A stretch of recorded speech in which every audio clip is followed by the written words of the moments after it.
even today, after the very disastrous Liz Truss mini budget and the grand experiment of Trussonomics, a lot of people still, for some ungodly reason, still abide to the myth that the Tories are the party of economic competence, that it's only the Tory party that is the true party of how to handle your money. We know how to handle it best. We know how to spend it best. We are the ones who can manage the budget most effectively and spend it at its best.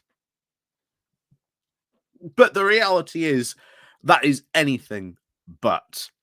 The myth of Tory economic competency is just that. It's a complete myth. The reality is, for, well, very much most of the British economic life, even though the Tories, again, most of that have been in charge, has been of one of complete and utter economic mishandling. Instead, the Tories have continuously relied on ideological counterparts to guide them. That if they do this, then everything will be all sunshine and roses. Take, for example, the mini budget of Truss and Katang. That if we have all these massive underfunded tax cuts, then somehow the economy will work. The only problem is there's missing millions in this economic black hole that, according to Truss and Katang, basically shouldn't exist. Why? Because they were so ideologically driven by this. And turns out there's now a new book coming out on just this myth of Tory economic competence, because it is something that needs to be drastically debunked. So before we do get into just a snippet of this, please do remember to click on the like, share, and subscribe button. And of course, down below, there are links to my Patreon page and a one-off link called Buy Me Coffee, where you can buy me coffee. And of course, as always, there is a link to the YouTube thank you button, and of course, the Pony Club down below as well, should you like to support the channel that way. And of course, please do remember to click on the like and share button. It always helps out the channel. And of course, as always, thank you very much to all those people who do support the channel in whichever way you do show your support. So, as always, thank you very much for that. And on with today's story. So this top one today comes from the Yorkshire Bylines with the title of The Tyranny of Nostalgia, Demolishing the Myth of Tory Economic Competence. So for many years, opinion polling has reflected an oft-peddled myth that the Conservative governments have been better at running the UK economy than their Labour counterparts.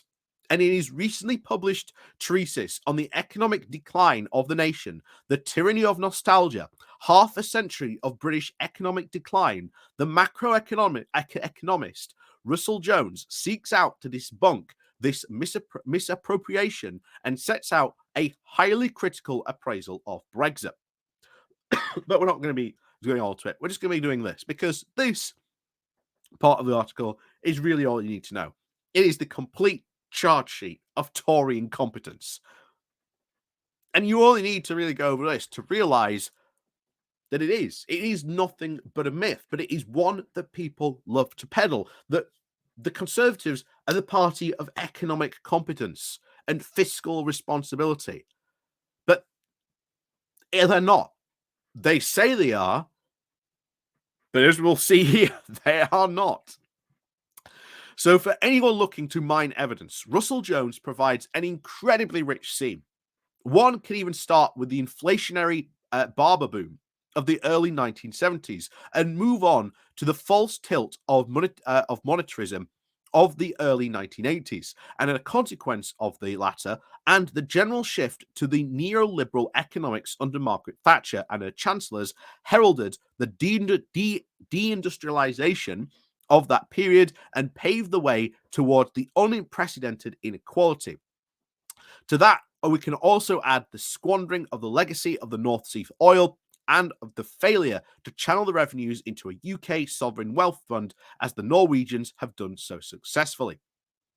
We can also, during this period, add to the deregulation of the City of London, the so-called Big Bang, That was to leave the banking system far more vulnerable to when the 2007 subprime mortgage crisis blew in from Wall Street. And in the late 1980s through to the 1990s, we saw the arrogance of both Nigel Lawson and his successor, Norman Lamont, as chancellors together, with the flawed attempt at sterling membership of the exchange rate mechanism, and that ended in the ignominy of Black Wednesday. And assuming office in 2010, George Osborne and his own ideological driven efforts to try and slim down the size of the state gave us austerity, which is still the blighting effects which still are very much with us. There is no doubt that the misery engaged by austerity was a significant contributor to the Brexit vote in 2016 that has piled on yet more economic woes. And of course, the Truss-Katang budget fiasco arrived just before Johnson's book went to press, so it only receives the slightest of mentions. But it also is also a piece of evidence of the Conservatives' economic mismanagement that comes just thick and fast, as the above charge sheet is exhaustive. So, as you can see, this once again, this lie that is constantly peddled, that they are the party of economic competence. Only the Tories are the ones that can, save and spend the money effectively. It's Labour that spends all the money. And yet, when you look at Labour when they were last in power, they were the ones who slashed income inequality, almost eradicated child poverty, which then skyrocketed under austerity. And that's something that people often don't talk about. How close, when Labour was about to leave office, just how close we were coming to eradicating child poverty in this country. Now, it wasn't gone completely, but we were close. If the trend had continued, there is a very likely statistic that we would not be suffering potentially any child poverty. It might be still be there, might be in very, very low figures, of course, but it would almost next to be completely gone. And of course, who came in? In comes Cameron Osborne, in comes austerity, all those programs that was, pretty much reducing, child poverty, all those programs. Oh no, they had to go. They had to go. Nope, nope, nope, nope, nope. Gone, gone, gone. Then of course, what have we seen? A massive, massive implosion of not only child poverty, income inequality, you name it. The Tories have raised pretty much almost every type of inequality you could probably think of in this country. But the idea that they are the economic competence party, that they are the ones, if you want a government that's economically competent, vote for us. Well, the danger, of course, then becomes, certainly after they will probably lose the next election, is that there will probably be most likely someone like Liz Truss who will come along spouting all her, nonsense that she spouted during her own leadership campaign. And then they will try and force that same old nonsense that this is the right way, that their ideas didn't crash the economy. It was just the evil woke banks that did it. So, yeah, do not believe the myth. Do not believe the hype that the Conservatives are all that when it comes to the economy.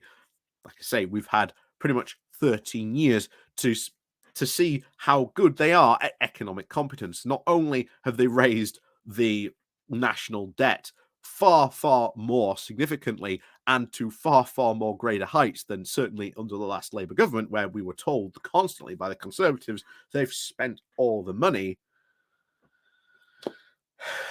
Yeah, they're not really, shall we say, as economically competent as they like to claim, because whenever they've had the chance, whenever they've run the government, doesn't really seem that they've had, shall we say, that too many economic successes. So, as always, thank you very much for watching. And of course, as always, please do remember to click on the like, share button on your way out. And of course, as always, we'll see you all next time.